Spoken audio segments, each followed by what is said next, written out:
And to give you a more rounded perspective on India's development, I'm joined by Mr. Shekhar Iyer, who is the senior journalist. Good afternoon, Mr. Iyer. Now, India grew at a very fast pace in the last 11 years, and becoming the fourth largest economy in recent days is quite a testimony to it, isn't it? Definitely, Deepika, a lot of things have happened in the last 10 years which could not be conceived of or thought of in the earlier periods. Ever since Narendra Modi took over as Prime Minister in 2014, there is not a single sector that has undergone a change that was due for a long time. But his government has been bold enough to take decisions where necessary. And the biggest thing that has happened, as the BJP President JP Nadda pointed out at his press conference today to mark 11 years of Modi government, was this, that the politics of government just surviving. That Right. The biggest achievement of governments previously was that they survived 5 years or they have done 10 years. From that to a period where a government is not about surviving but about bringing changes that are necessary, taking headlong problems that have bothered us for too long and looking at solutions which were not thought of earlier. This boldness, ability and the courage that is needed to take sometimes very tough decisions has been the hallmark of this government. So therefore, if you take any sector, whether it is agriculture, whether it is cooperative sector, whether it is manufacturing, infrastructure, highway building or education, so every sector you feel that a lot of things have come, new schemes have been implemented and some very bold ideas have been implemented, and then there has been a lot of out-of-the-box thinking. And besides that, whether it is an issue of security, issue of defense, or schemes to attract investment, so many things have happened. That is why today, after a decade, there is a sense of confidence in this country. See, there is no, despite the kind of global economic developments, the crisis that has gripped several developed economies, India alone remains a kind of island where investors and people at large believe that things are going to get better for India and Indians. That is why there is a lot of excitement.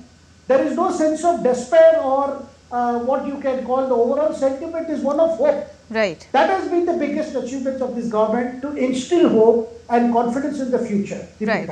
And not only this, Mr. Iyer, considering the demographics and geographical complexities of India, the government also ensured bank accounts for each and every citizen. That stressed more so for women empowerment too. How do you see this growth model as compared to other developing countries? So Deepika, actually it surprises us today that why did not we think of this direct benefit transfer?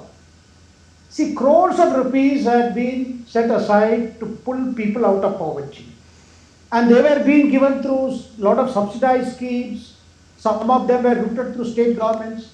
But it never occurred to us that all of these poor people should have a bank account where the funds could go directly to them. And in that process, the government of India managed to save 3 lakh crores, which were lost because of fake beneficiaries, fake job cards and things like that. That was the biggest achievement. 3 lakh crores is not a small amount. So that money is now available for other development projects. To give an example, so this DBT scheme, which is now implemented for all schemes across, whichever beneficiary has to be given help is through direct benefit transfer. So the simple act of opening bank account, it was not so simple because it required to boosting up the banking infrastructure all over the country, whether it was in urban area or a rural area or a semi-urban area. But that decision, I think, was a game changer in terms of tackling poverty. And there was one more thing, in relation to poverty. Take, for instance, the concept of aspirational districts. Out of the 600 odd districts in this country, at least a good 100 of them were chosen because they were most backward, where some of the basic things were not available, even after so many years, after independence. This government took up the scheme of aspirational districts, where, senior bureaucrats who had served in those districts, along with currently the younger lot of bureaucrats who are serving in the district, they got together to identify the problems that could be expedited in terms of solution. So these are some of the things which were never thought of before has happened. Or take, for instance, the case of women empowerment. Several things have happened in this area of women empowerment, and today, be it the armed forces, be it other sectors where more and more women are are able to break what is called the glass ceiling. They can aspire for certain positions or for certain leadership roles which could not be thought of before. And good example was Operation Sindoor. When the operation started, the nation was briefed by two young women officers. And that sent out a message not only to our neighboring country which was indulging in cross-border terrorism, but to the world at large. What is India today? And what the young people are doing, be it men or women. So these are the changes that have come, that have sent out a message that the India today is also the India of the future. And when we talk about India of the future, India has also rose to the occasion when we talk about DPIs, digital public infrastructure as well, and UPI claimed global acknowledgement we all saw. How did that help in stabilizing India from economic point of view? You see, the digitalization, particularly you mentioned UPI, the whole system of payments and receipts have changed. One good question is, what is the last time you visited a bank? Maybe to update your KYC or something like that. Otherwise, very few people have found the compulsion of visiting a bank, because everything has now gone digital and you are able to operate your accounts through your handheld devices. Of course, there are new dangers have been coming by way of conmen who are always out to break the system. But we have also seen a big campaign by the Reserve Bank of India, by the government of India, to make every citizen to be alert that digitization is a facility, but at the same time, it does come with risks that every technology involves, and it involves for citizens to be aware. But every citizen today feels the convenience of making payments. You can just sit at home and do a lot of transactions. Suppose you are handling a savings account. You don't have to visit a bank to start a recurring deposit. These are little things which appear little, but I think these are very big things that have brought the ease of business to a common man. And more things are in store. Take for instance, we had numerous laws, dating to British era. All those obsolete laws, obsolete practices, they have been done away with. Take for instance, going for the attestation. The start of the academic season always spent, students running here and there with a photocopy or a printout of their mark sheets to get it attested.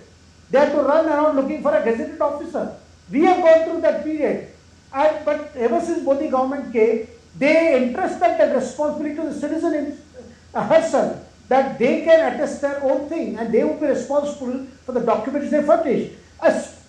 These are what I would call sometimes a very common sense solution, but which was plaguing us. So here we see in last 11 years, what do you see is, there have been some very big changes, very big things that have happened, and also there have been little incremental changes that has improved or bettered our way of life. And not only this, India has also extended its arm as a helping hand. We have seen this through different operations during calamity, from Operation Maitri to Devi Shakti as well, and now Operation Sindoor. Now, India's strong stand against terrorism has also been, ensured when it comes to saving the integrity of India altogether. How do you see India's bilateral relationship and its extended help to each and every country, right from the COVID-19 period to different natural calamities that have hit different countries at certain point of times? Well, you mentioned Operation Sindoor. It has completely redefined how India approaches its security challenges. Now it has been very clear that India treats every act of terrorism as an act of war. This is the new doctrine that was initiated by the Prime Minister soon after what happened in Pahalgam. And therefore, this has meant that whatever is decided is also carried out. That's why you had an Operation Sindoor, where Pakistan has had to pay a very heavy price in terms of damage to its military infrastructure and also to the terror infrastructure which it had set up to continue to nurture cross-border terrorism. And the fact that the Pakistan had to come around begging for a ceasefire is a good proof how resolute is government of India under Prime Minister Modi when it comes to such challenges. The challenges are not over, Deepika. That's a point that we all need to understand. the chances are lower, but here is a leadership that is looking at these challenges head on. There is no more a situation like, we saw during 26/11 when Bombay was invaded by terrorists who came by the sea route. And at that time, India could not do much because the approach of the then leadership was completely different from what we are doing today. So whether it is modernizing our armed forces, whether it is, or take for instance schemes like one time one pension, an issue that was pending for such a long time, and every government kept on putting it for some other date. But the Prime Minister Modi's government decided that this had to be implemented. It was implemented. So there are several things like this where I feel a lot of things which could have been done earlier, kept on, got postponed, and finally we reached a point where this government to act. And today, if this government has won a third mandate, it's largely because on the basis of what it has achieved so far, what it is proposing to do in the future, and what it is doing right now. All right. Thank you so much, Mr. Iyer, for joining us and bringing us a rounded perspective on India's road to development and becoming a developed nation by the year 2047 under the leadership of Prime Minister Narendra Modi as it completes 11 years.